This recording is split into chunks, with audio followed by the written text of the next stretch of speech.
வணக்கம். டிஎன்பிஎஸ்சிக்கு நம்ம பொது தமிழ் பார்த்துட்ருக்கோம். நம்ம ஏற்கனவே இதில் 3 வீடியோஸ் போட்டிருக்கோம். இன்னும் கண்டினியூஷன்ஸ் பார்க்கலாம். திருநாவுக்கரசரை குறிப்பிடாத பெயர் எது? தர்மசேனர், தாண்டகவேந்தர், தம்பிரான் தோழர், வாகீசர்.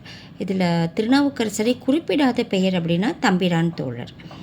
உடம்பிடை தோன்றின்றொன்றை அறுத்ததன் உதிரம் ஊற்றி அடல் உறச் சுற்றுவேரோர் மருந்தினால் துயரம் தீர்வர் என்னும் டேஷ் வாக்கும் அறுவை மருத்துவத்தை மெய்ப்பிக்கின்றன.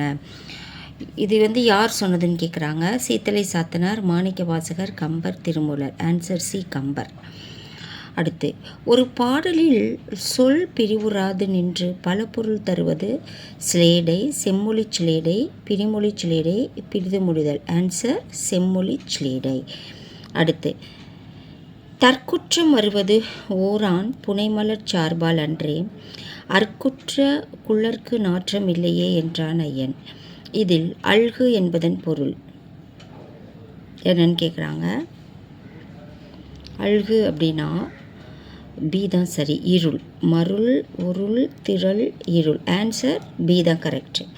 அடுத்து, வாக்கிங் போகும்போது மொபைல் யூஸ் பண்ண வேண்டாம். சரியாக மொழிபெயர்க்கப்பட்ட வாக்கியத்தை கண்டறிகன்னு கேட்குறாங்க. அதாவது வாக்கிங் போகும்போது மொபைல் யூஸ் பண்ண வேண்டாம். இதனோட கரெக்டான ஆன்சர் பார்த்தீங்கன்னா 4 ஆப்ஷனில் பி தான் சரி. நடைப்பயிற்சி போகும் பொழுது அலைபேசியை பயன்படுத்த வேண்டாம். மற்ற ஆப்ஷன்ஸ் என்ன சொல்லியிருக்கு? நடைப்பயிற்சி செய்யும் போது செல்பேசியை பயன்படுத்த வேண்டாம், தவறானது. நடைப்பயிற்சி போகும்போது தொலைபேசியை பயன்படுத்த வேண்டாம், தவறு. நடைப்பயிற்சியின் போது இணையதளம் பயன்படுத்த வேண்டாம். ஆன்சர் பி தான் சரி. நடைப்பயிற்சி போகும்போது அலைபேசியை பயன்படுத்த வேண்டாம். அடுத்த கொஸ்டின் பொறுத்துக. பொருத்தமான இடைநிலையை தேர்கன்னு சொல்லியிருக்காங்க.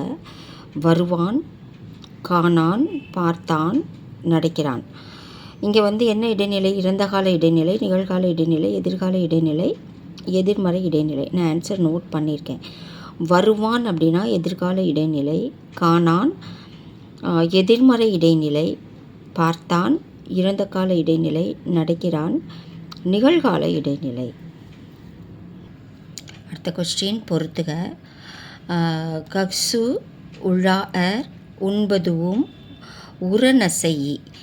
இது அளப்படையை பற்றி கொடுத்துருக்காங்க. அதை நம்ம கரெக்டாக பொருத்தணும். இங்கே இன்னிசை அளப்படை, ஒற்றளப்படை, சொல்லிசை அளப்படை, செய்யுளிசை அளப்படை கொடுத்துருக்க 4 ஆப்ஷனில் ஆப்ஷன் பி தான் சரி. ஃபஸ்ட்டு ஒன் கக்சு அப்படின்னா சொல்லிசை அளப்படை.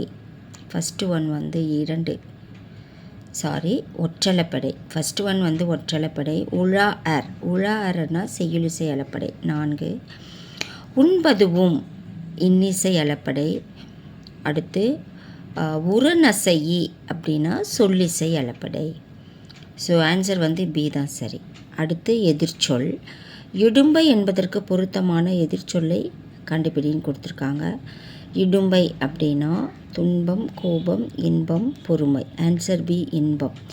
இடும்பைனா வருத்தம், அதாவது இன்பத்துக்கு ஆப்போசிட் இடும்பை. அடுத்து, ஒளி வேறுபாடு அறிந்து சரியான பொருளை அறிதல்.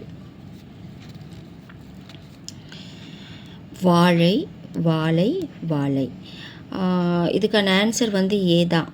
வாழை மரம், வாழை மீன். பெரிய லை வந்துச்சுன்னா மீன், சின்ன லை குண்டு லை வந்ததுன்னா இளம்பெண், வாழை இளம்பெண். ஸோ ஆன்சர் ஏ தான் சரி. அடுத்து, பிழையற்ற தொடர் எதுன்னு கேட்குறாங்க. கொடுத்துருக்க 4ல் எண்டு பிழை இல்லாமல் வந்திருக்குன்னு பார்க்கணும். கயிறு கட்டிலில் தன்னை மறந்து உறங்கினான், கயிற்று கட்டிலில் தன்னை மறந்து உறங்கினான், கயிறு கட்டிலில் தன்னை மறந்து உறங்கினான், கயிற்று கட்டிலில் தன்னை மறந்து உறங்கினான். அதாவது இங்கே இக்கு இருக்குது, இங்கே இக்கு இல்லை. ஸோ இந்த 4ல் கரெக்டான ஆன்சர் பார்த்தீங்கன்னா பி தான் சரி. கயிற்று கட்டிலில் தன்னை மறந்து உறங்கினான். அடுத்து, சரியானவற்றை தெரிந்தெழுதுக. புதுமை பித்தன், அக்கரை பச்சை, முல்லை சக்தி, வெள்ளி இரவு, டாக்டர் மு வரதராசன், கொழுபொம்மை, ஜீவா, பொன்னகரம். ஸோ இதில் சரியாக பொருந்தி இருக்கிறது எதுன்னு கேட்டானா முல்லை சக்தி, வெள்ளி இரவு. அதாவது ஆசிரியர் அந்த நூலும் கொடுத்துருக்காங்க. ஸோ இதில் கரெக்டானது பி தான். அடுத்த கொஸ்டின், முதுகுடி பிறந்த மகளிரும் நிகரற்ற வீர வாழ்க்கையினர் ஆவார். இவ்வாக்கியம் எவ்வகை வாக்கியத்தை சார்ந்ததுன்னு கேட்குறாங்க. கொடுத்துருக்க 4 ஆப்ஷனில் வியப்பு வாக்கியம், வினா வாக்கியம், செய்தி வாக்கியம், கட்டளை வாக்கியம். ஆன்சர் சி, செய்தி வாக்கியம். அதாவது முதுகுடி பிறந்த மகளிரும் நிகரற்ற வீர வாழ்க்கையினர் ஆவார். இது செய்தி வாக்கியம். ஸோ இந்த வீடியோ கண்டிப்பாக உங்களுக்கு ரொம்ப யூஸ்ஃபுல்லாக இருக்கும். உங்கள் ஃப்ரெண்ட்ஸ் யாருக்காவது தேவைன்னா இதை ஷேர் பண்ணுங்கள். இப்போ டிஎன்பிஎஸ்சி எக்ஸாம்ஸ் நோட்டிஃபிகேஷன்லாம் கொடுத்துருக்காங்க, அப்ளை பண்ணுங்கள். நான் இன்டர்வியூ போஸ்ட் ஒன்று வந்திருக்கு. ஸோ போர்ட்டலில் போய் பார்த்தீங்கன்னா அதோட டீட்டெயில்ஸ் இருக்கும். உங்களுக்கு டீட்டெயில்ஸ் வேணும்னாலும் நீங்கள் சொன்னீங்கன்னா அதை நம்ம வீடியோவில் போடலாம். நல்லா படிங்க. சின்னதாக லைக் பண்ணி எனக்கு கொஞ்சம் சப்போர்ட் பண்ணுங்கள். இதனோட கண்டினியூஷன்ஸ் அடுத்த வீடியோவில் பார்க்கலாம். நன்றி.